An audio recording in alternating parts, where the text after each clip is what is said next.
I have something to tell you. I am a pluviophile. Now, you might be wondering, Micro, what the is a pluviophile? And to put it simply, it's someone who loves the rain.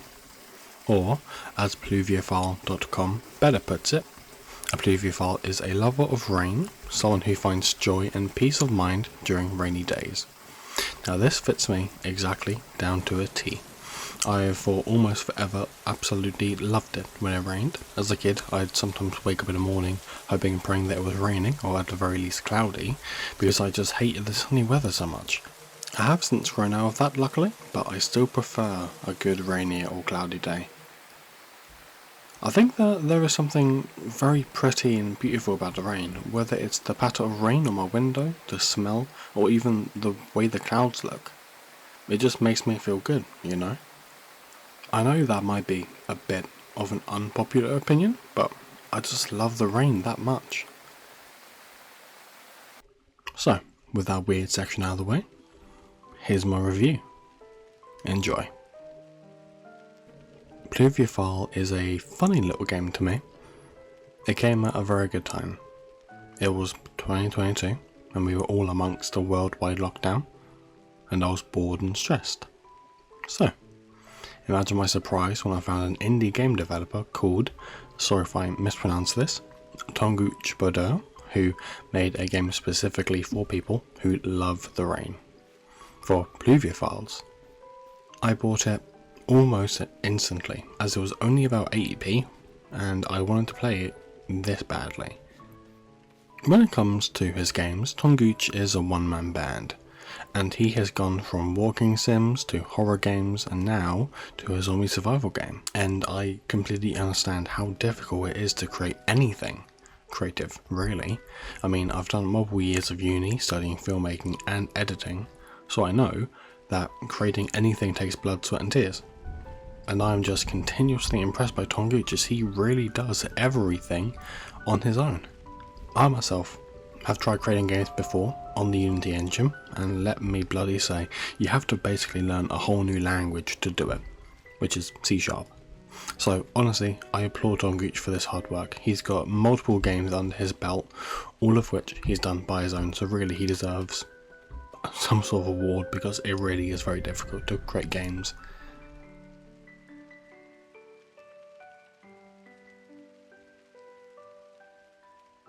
So after the game had installed, which didn't take long because the game's not very big, I booted it up, and then this wonderful and calming piano music came through with the rain, and it graced my ears.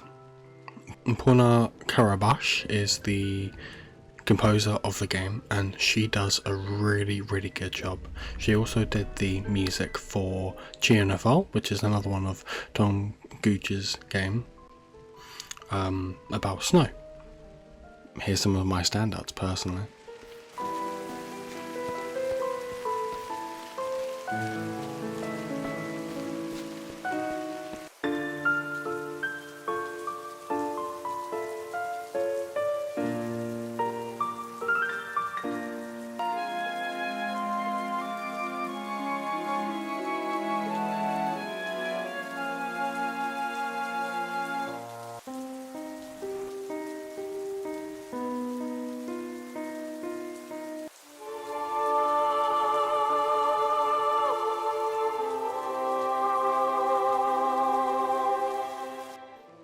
The music almost has a kind of fantasy-esque kind of feeling for me personally. It's very relaxing, and it's very calming, and it feels very mystical and fantasy-esque, almost like it belongs in like a Lord of the Rings scene, you know? And so I really enjoy it, and I think that Pinar has done a great job.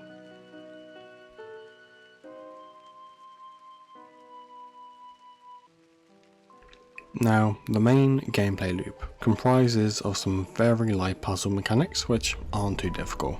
It's mostly finding structures to activate the next part of the game, as well as some, well, obviously walking, since it is a walking sim. The walking in this game can be a bit slow, but just like Dear Esther, it's not that big of a deal, since this is a walking sim, and there is a sprint button, which is overall a great thing to have in a walking sim in my opinion.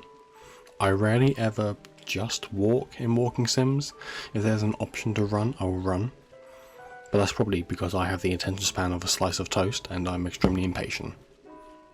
As well as me having the attention span of a jam sandwich, there are a few very beautiful written poems by Julius Corwine, I think I pronounced that correctly, Julius Corwine, who was an American poet, born in Kentucky.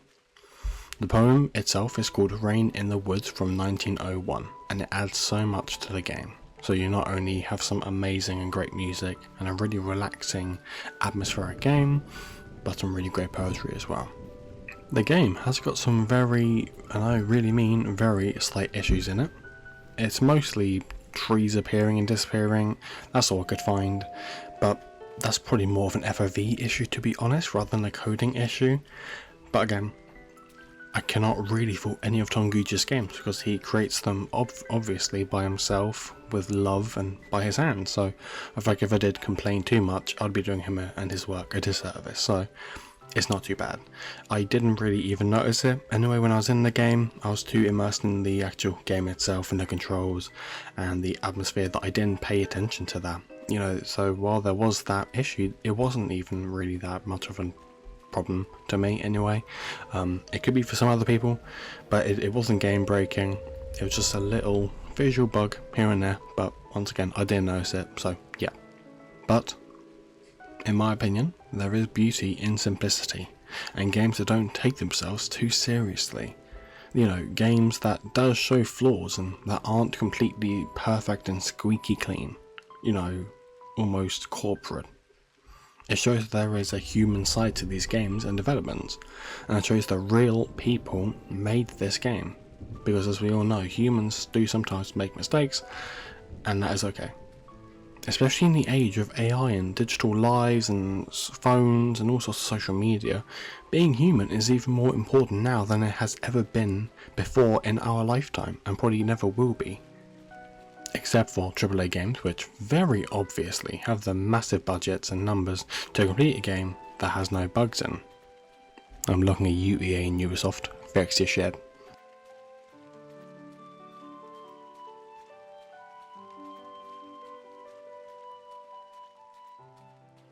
But overall, if you're new to walking sims, I would recommend just taking a shot and trying some.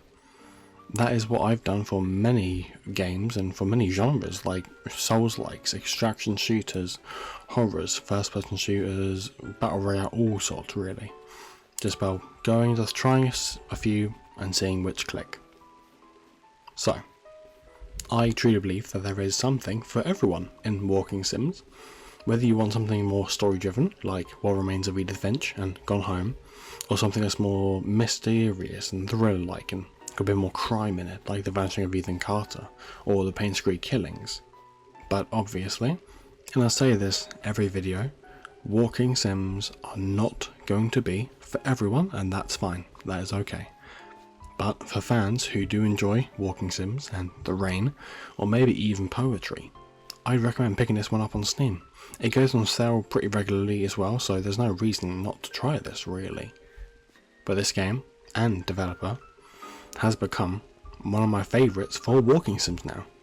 All of his games are hidden gems and, in my opinion, not appreciated enough.